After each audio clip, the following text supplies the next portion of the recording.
With a 10 out of 10 debut album alongside tours overseas and across Australia, Melancolia's momentum feels unstoppable right now.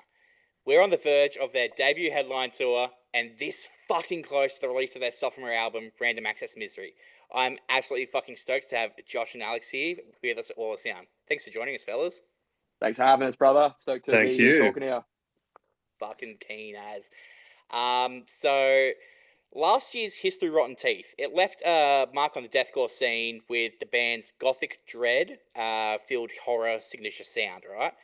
Random Access Misery retains this signature noise but expands it to create a very unique collection of music that is absolutely unlike anything else out there. As musicians, what drives you guys to keep evolving, and how the fuck do you come up with this stuff? I think we just we get bored of playing the same old stale sort of stuff. I think that's what it comes down to. Yeah.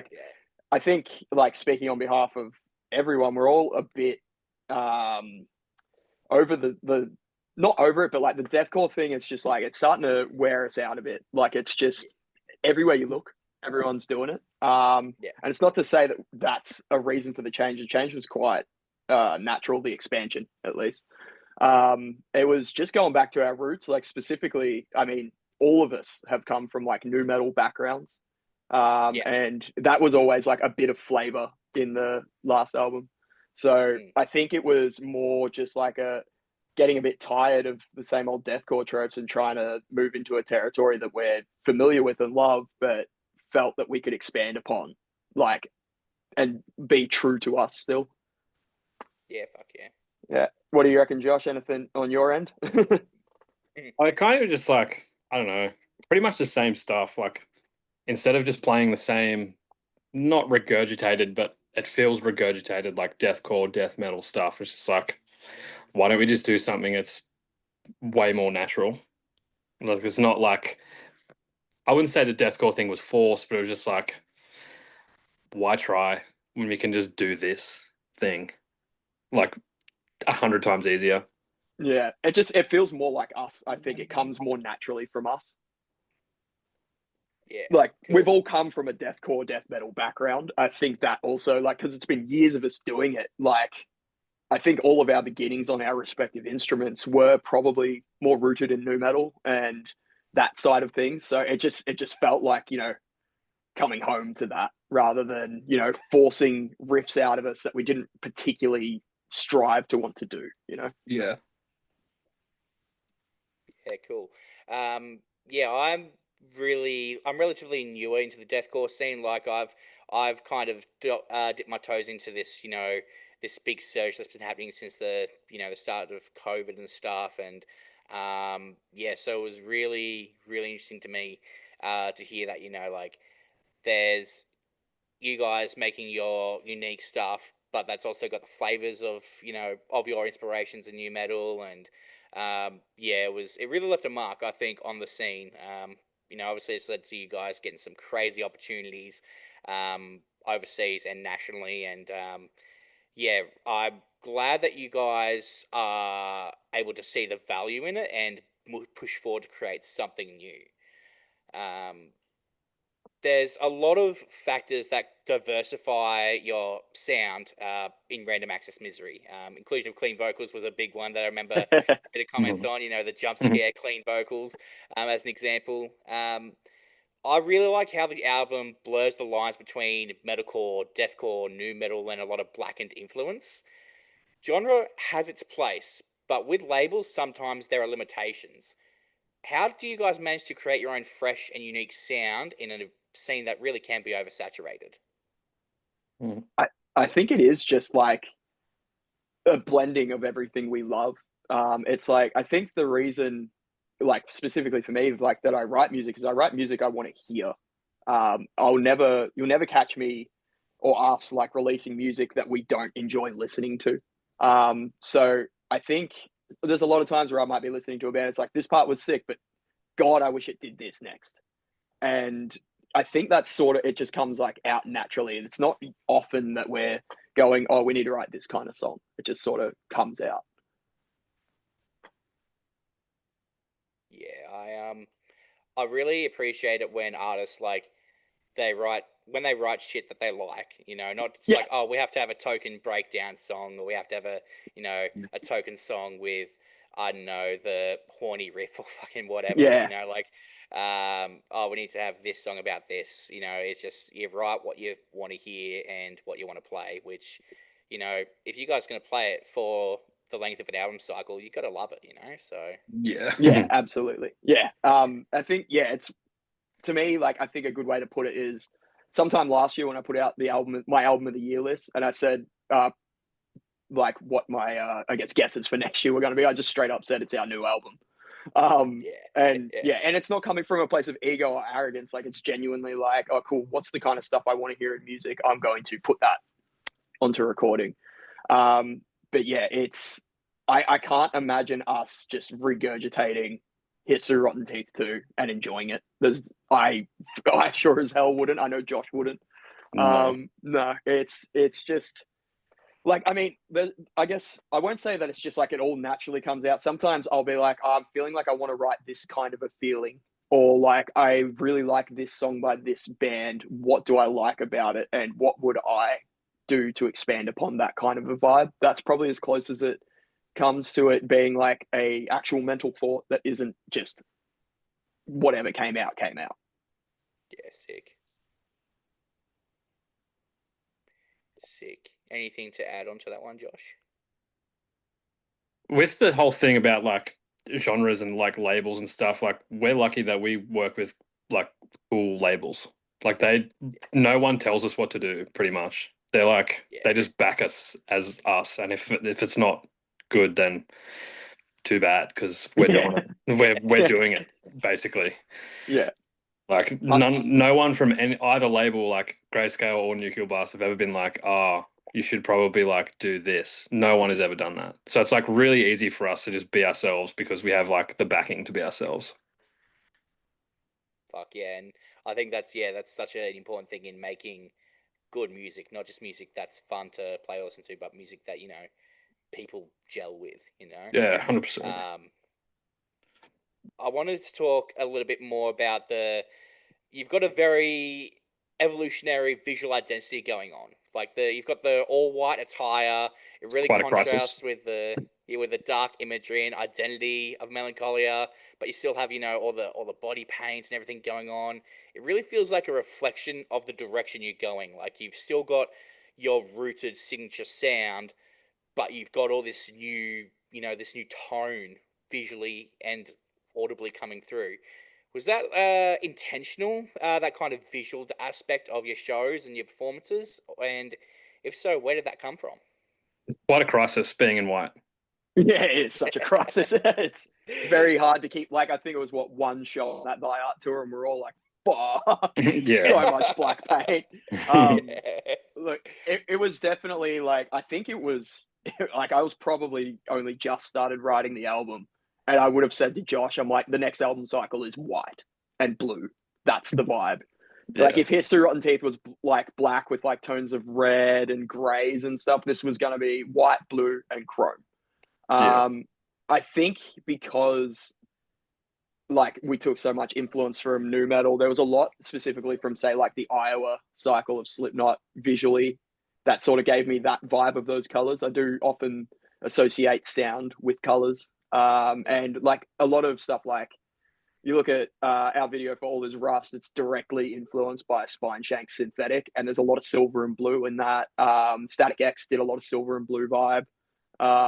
It was very, I would say it was calculated right from the start before I really knew how much shape it was taking, but it also helped shape the sound we sort of took on.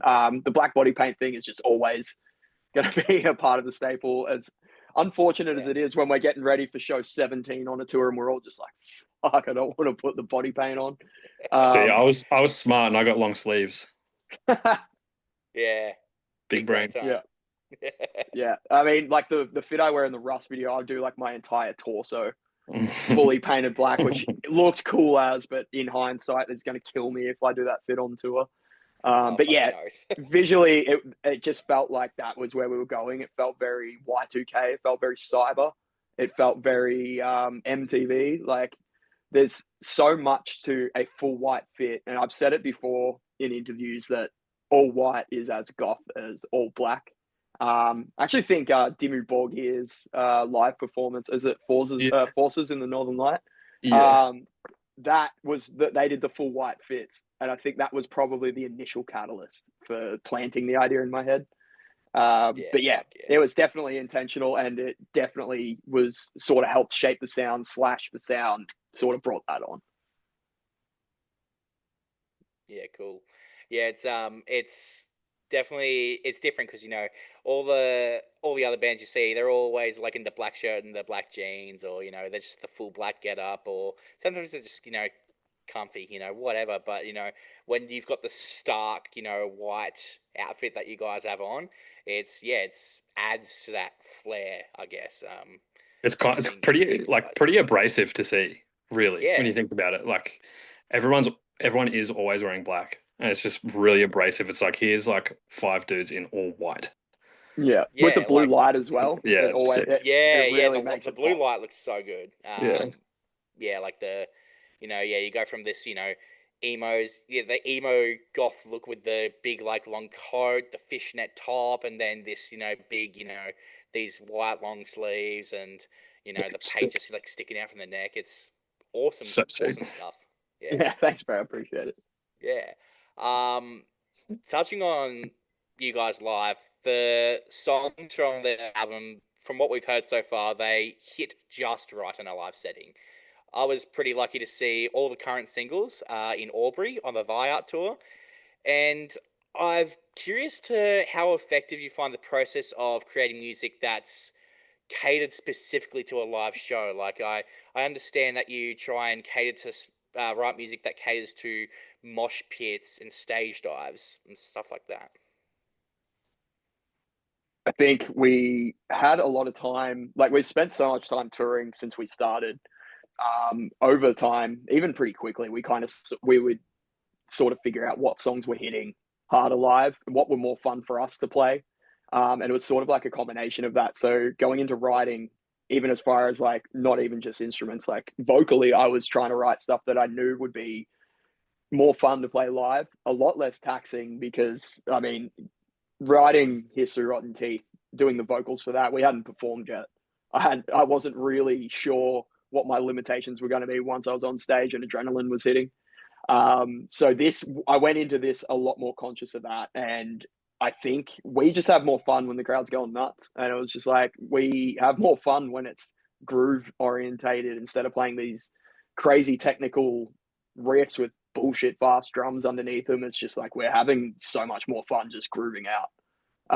But yeah, it was a lot of the playing and testing, I guess, which songs were being received well live on the History Rotten Teeth cycle, as far as going to like Europe. And we premiered Rust over there like 2 months before it came out, and the difference in crowd reaction for that song versus all the songs off Hiss was unbelievably different. Like the crowd was way more into it. Yeah, like I love Horror Ethereal. Like that's a debut track, all time banger. But like, yeah, All Is Rust and Spit and Picking Scabs, like they fucking go off. Yeah. Sometimes it's just like less is more, really. Yeah. Like we're not playing anything. We're not playing less stuff, but like we're playing less stuff. Like it's more digestible. Yeah. It's not as like. I mean, it still hits, but it hits different. I don't know how to explain it. Yeah. It like hits a different part of the brain than like being like, holy fuck, what is that? It's like, oh damn, that's pretty sick. Yeah, it's like it hits the caveman part, I think, more than it hits the I guess metal nerd part. Yeah. Which, for me, I'm a big, I'm a caveman in heart, I love, just give me a sick breakdown any day of the fucking week rather than something 100%. Super technical. 100%. Yeah, fuck yeah. And then, it's like, it's cool. When All This Rust comes on, it's just like, as soon as I heard like those opening notes, I'm like, oh fuck, here we fucking go, boys. Yeah. So, oh man, was chomping at the bit, man. Glad it hits. Yeah. Speaking of touring, you've toured in Europe and the UK with Suffocation Ingested. You've shown Australia plenty of love with the likes of To the Grave, Cattle Decap, and most recently Thy Art is Murder. You're finally heading out on a headline run of Australia. What can we expect from you guys in this tour in addition to sick merch runs, Toby Thomas on bass, and more of Random Access Misery than ever before? Josh, you want to handle this one? More songs that are new. Yeah. We're playing the longest set we've ever done. Yeah, it's so long. Yeah, it's fucking so It's long. so long. I played it like today, and I was like, wow. I'm sitting down, and this is pretty hard.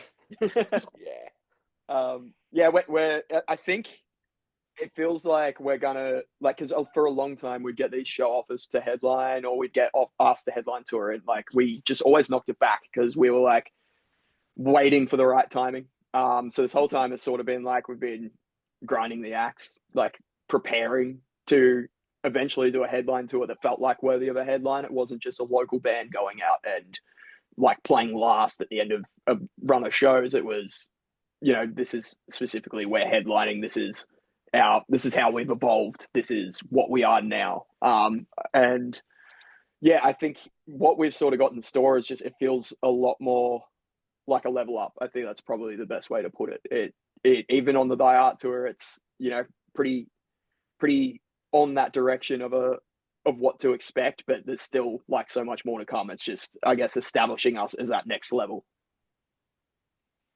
Yeah, sick. Like the level up is so clear. Like I remember the first time I saw you guys was at the Once Off Gravemind show at Stay Gold. That was our second that. show. Second show ever. Yeah, I remember that. Yeah, second show, and like the level up from there to where you guys are now it's just it's awesome to see, and it's I'm really excited personally to catch you guys on the headline tour and see where you guys are at with that long ass set that you're probably dreading.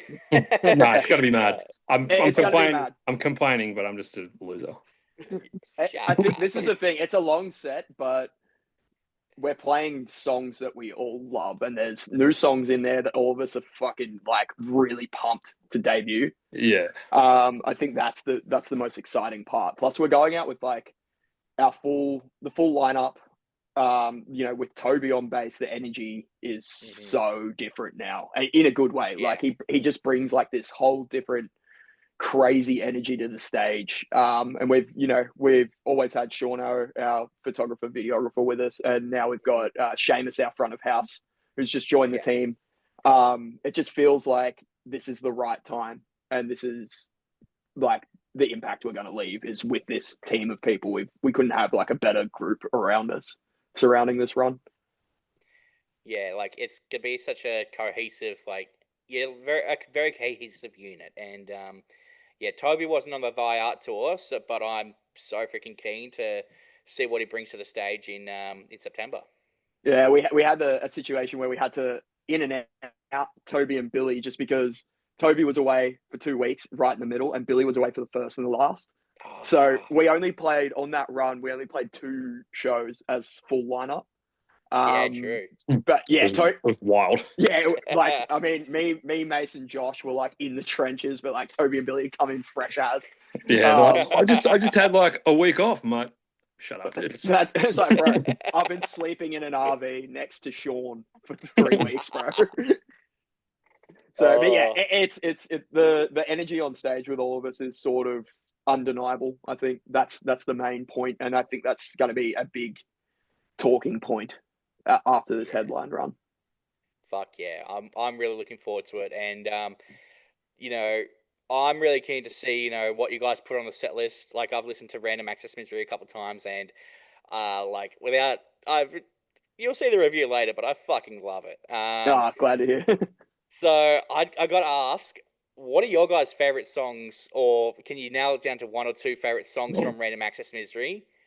I personally, I absolutely love the title track and both the cold tracks on the end of the track list. Like they all just hit hard, man. Yeah. Those are probably like, if I can't really nail it down because like I go through modes of like which ones I like and stuff. And it's definitely the last 3, like Random Access, Cold Now, Colder Still. I just feel like there's so much in those 3 songs. It just feels, and they all feel like pretty cohesive. It just feels like a big journey.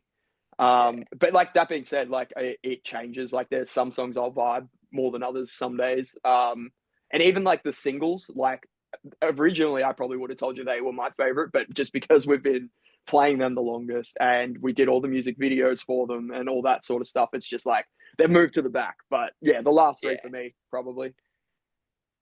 Yeah, probably the same for me. Yeah, fuck yeah. Wrist is a sick song. That's fun. Hard, really. It's like the hardest song to play by a mile, but it's sick. Yeah, Rose Bloom's kind of hectic. It's really sick though. Yeah, just even that title just goes hard as shit, man. How beast is it? Yeah, I think I got that from what's his name? I think it was Nick Cave. Maybe had a song. He had a reference to like saying that placing a rose somewhere was someone bleeding. So that's sort of where that sort of come from. Yeah, like rose bloom wrist. So like a rose blooming from the wrist is sort of what that means. Yeah. The toughest shit from Nick Cave. We have some cool shit around that song too. So there's some real cool shit coming out around that song. Hell yeah. Specifically. Yeah. Yeah, awesome. Well, yeah, I'm keen for the rest of the world to get their ears on it because it's going to be freaking nuts. Love them or hate them, you're going to fucking remember Melancholia. Make sure you get your ears on Random Access Misery. Come and see a show on this tour. It's going to be historic. Thanks so much, guys, for joining us at Wall of Sound. It's been a pleasure. Thank you. Lovely to see you again. Yeah, good to see you again, bro.